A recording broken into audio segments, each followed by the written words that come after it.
সুন্দরভাবে চলতেছে। দেখেন আর ওই যে ট্রলার ভরে মানুষ আসতেছে বিভিন্ন গন্তব্যে যাওয়ার জন্য।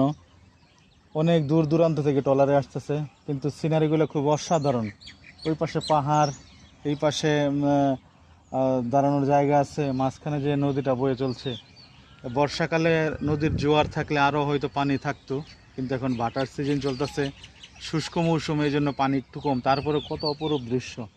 ওই পাশে আম বাগান, কাঁঠাল বাগান, ওই যে কলা বাগান আছে, আর বিভিন্ন পশু পাখিরও দেখা যায়। পাখির তো কিচির মিচিরের কোনো অভাব নাই এখানে, পাখির অভাব নাই, বিভিন্ন প্রজাতির পাখি আছে এখানে।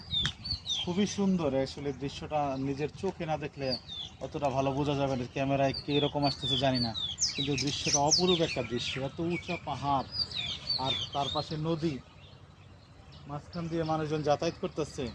মানে এটা শুধু ওই আগে ভিডিওতে দেখছি, বিভিন্ন গল্পে শুনছি, বাস্তবে আসলে এরকম দৃশ্য দেখি নাই।